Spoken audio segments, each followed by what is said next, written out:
looks like a glaze this morning across the entire Northland.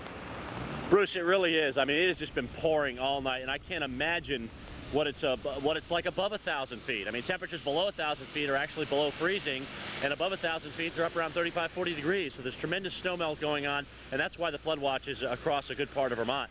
I mean, look at what's been happening overnight. You can see we've got about a ½ inch to almost an inch of ice on some of the trees here. Just about everything that's not road surface and has been treated, some of the roads have not been treated, is pretty much ice covered. Now, I'm not going to walk around here and show you because I'll slip and fall, but there's about an inch of ice here on the road that we're on.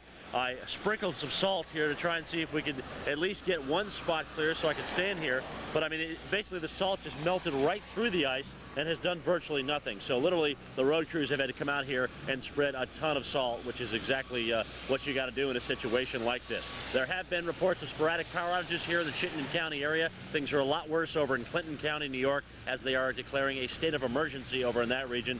No power, roads virtually impassable. It was just a little bit colder over there, Bruce. One of the worst ice storms ever recorded up in Montreal, Canada. As many as 1 million people without power as of yesterday evening.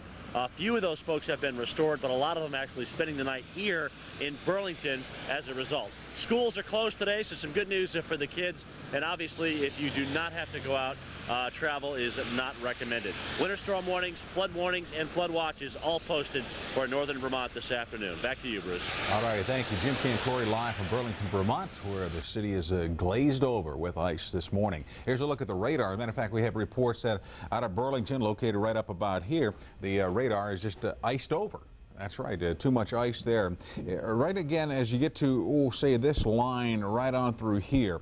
North of this, we're seeing the freezing rain and drizzle here. To the south of it, we're seeing primarily rain at the present time. As that kicks into motion, you can see that moisture. And once again, it gets very dicey, the Adirondacks and up into the Green and White Mountains. Now, New York City and the Northeast Corridor, by and large, a little bit of light rain, but for the most part, we're talking about fog being the biggest headache. You get back from, we'll say, Albany and back down into Harrisburg and just west of D.C. That's when you're running into the rain once again, a little heavier as you get into south central parts of Pennsylvania along the turnpike.